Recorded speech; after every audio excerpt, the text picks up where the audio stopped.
Halo semuanya, apa kabar?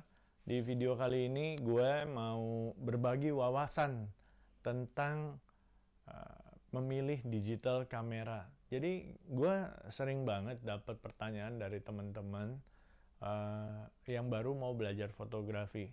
Mereka tanya, saya mau beli kamera, bagusnya kamera tipe apa ya? Nah, kalau kita bicara tentang masalah ini, maka kita harus lihat juga tipe-tipe kameranya dulu, lalu kita lihat kecocokan kita terhadap tipe kamera tersebut. Yang pertama, kalau kita bicara tentang tipe kamera, ada tipe kamera HP, smartphone.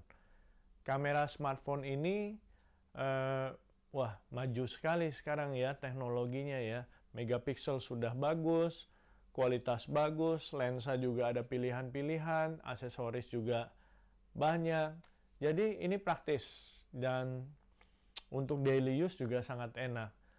Apakah kita membutuhkan kamera dengan kualitas yang profesional? Apakah kita membutuhkan hasil dan tampilan layaknya seorang profesional fotografer, atau kita memang ingin belajar seperti itu? Kalau tidak, hanya untuk pribadi, mungkin kamera phone adalah jawabannya. Nah, kalau misalnya kita ingin lebih serius, tetapi ingin lebih body yang lebih kuat, fisik form yang lebih kuat, ada lagi kamera pocket, ya, point and shoot kamera. Memang posisi point and shoot kamera ini sekarang tidak seperti pada zaman kita analog dulu ya, tetapi mengisi pangsa-pangsa point and shoot kamera di premium yang biasanya kebutuhannya lebih spesifik dan lebih tinggi. Ini yang diisi oleh point and shoot kamera sekarang ini. Nah, setelah ada point and shoot kamera, ada lagi kamera bridge. Kamera yang biasanya mempunyai zoom yang super. Rentang jarak yang panjang. Kamera bridge atau super zoom ini praktis dan biasanya teknologinya meningkat dari kamera pocket. Dan lensa kita nggak ada masalah karena sudah ada di body kamera, tetapi kekurangannya tidak bisa ganti-ganti. Jadi rentang jaraknya ya sesuai dengan spesifikasi yang ada di bridge kamera yang berbeda-beda kadang-kadang. Misalnya jangkauan telenya dan lain-lain. Tetapi harus dilihat juga bahwa yang dipunyai oleh kamera bridge zoomnya ini biasanya adalah optical, bukan lensa. Jadi zoomnya itu klaimnya adalah berapa kali. Nah, ini pada jarak-jarak tertentu itu sudah optical, ya. Nah, setelah kamera bridge atau kamera bridge ini adalah kamera mirrorless. Kamera mirrorless sendiri dibagi oleh berdasarkan format dulu, micro four third, APS-C, dan satu lagi adalah full frame. Full frame adalah sama seperti di era analog menggunakan 35 mm. Ini ada hubungannya sama rentang jarak dan sensor. Yang paling terasa pada full frame. Kualitasnya pun full frame juga biasanya menghasilkan suatu kualitas yang lebih kepadatan piksel lebih tinggi, kandungan warna DPI lebih bagus, hal semacam itu ya, sehingga hasilnya bisa lebih enak dilihat. Nah, APS-C formatnya ini kurang lebih setengahnya dari si full frame. Tetapi kan dengan format-format seperti ini biasanya kamera menjadi lebih cepat, praktis, dan kamera juga lebih affordable ya, lebih harganya biasanya lebih terjangkau ya tentu dibanding full frame. Satu lagi di bawah itu adalah micro four third. Dari tiga tipe ini micro four third adalah yang paling kecil. Tetapi biasanya favorit untuk syuting-syuting video, atau mungkin kalau misalnya sport itu juga bagus ketika kita membutuhkan rentang-rentang jarak tertentu. Dan setelah kamera mirrorless ada lagi kamera tipe berikutnya adalah kamera SLR. Kamera single lens reflex. Nah, di SLR, digital SLR bukan seperti kamera mirrorless yang biasanya menggunakan electronic viewfinder, tetapi menggunakan mirror, makanya namanya mirrorless. Nah, DSLR memang adalah tipe kamera yang merupakan transisi pada era analog ke era digital. Dan pada saat menjadi kamera digital, fungsi-fungsinya, sistemnya juga sebetulnya masih sama pada zaman analog film dulu. Hanya saja posisi film digantikan oleh sensor, ya. Dan tipe-tipe berikutnya adalah tipe profesional, misalnya medium format kamera dan seterusnya. Nah, jadi balik lagi ke kita itu kebutuhannya apa? Kita mau shoot untuk apa? Kamera yang cocok buat kita yang mana? Jadi kita lihat antara kamera HP, kamera point and shoot, kamera mirrorless, kamera bridge, kamera SLR. Yang mana ini yang kita pilih? Kekurangan kelebihannya apa? Dan setelah itu kita juga harus lihat kecocokan kita. Nah, dari situlah kita tentukan kebutuhan-kebutuhannya.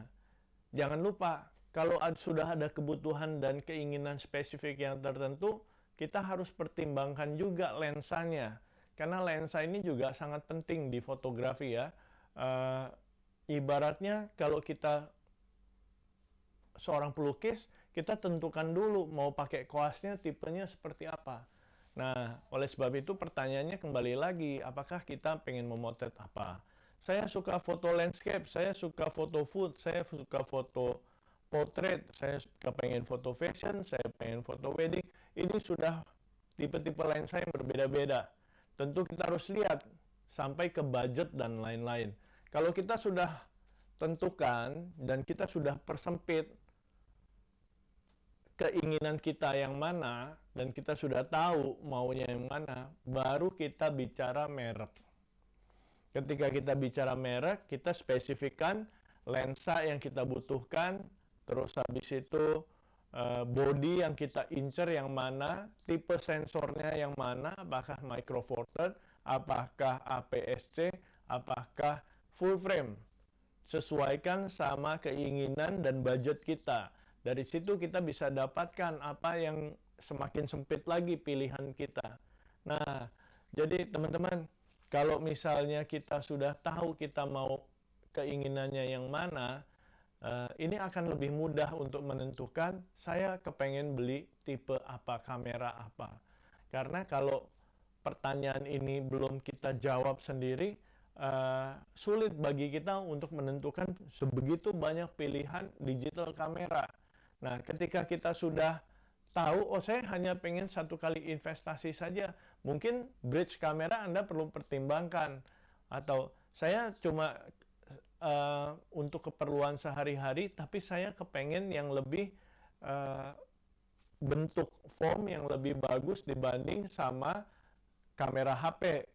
Ya mungkin kita masuk ke pocket saja, pocket premium. Tetapi kalau kita tidak ada masalah dengan bentuk, kamera HP ini sangat-sangat bagus sekali kualitasnya sekarang ya. Jadi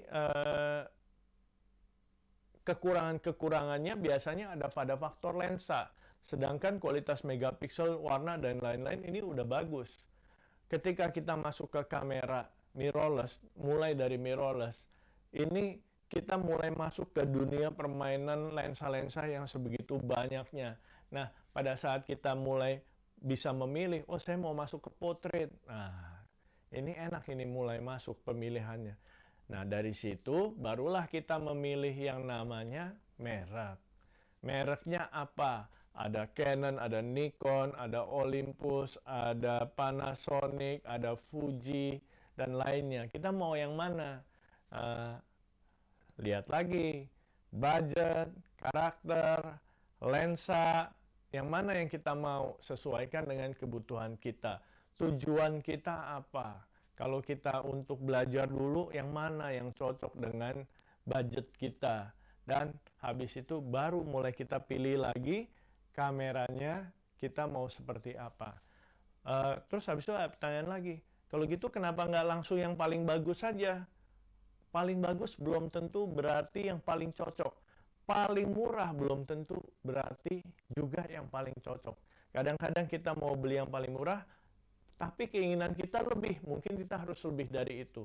Kadang-kadang kita mau yang lebih tinggi, tetapi sebetulnya kita nggak terlalu butuh yang lebih tinggi. Sebetulnya kita butuh hanya sampai ke bridge atau super zoom aja, misalnya seperti itu. Oke, teman-teman, ini adalah satu tips wawasan pemikiran untuk kalian-kalian yang baru mau memilih digital kamera. Semoga ini ada manfaatnya. Jangan lupa untuk meninggalkan komentar, pertanyaan kalau ada untuk pembahasan tentang video ini. Jangan lupa juga untuk subscribe channel ini dan like and share ke teman-teman yang membutuhkan informasi dan wawasan tentang pemilihan digital kamera. Oke, terima kasih. Salam fotografi.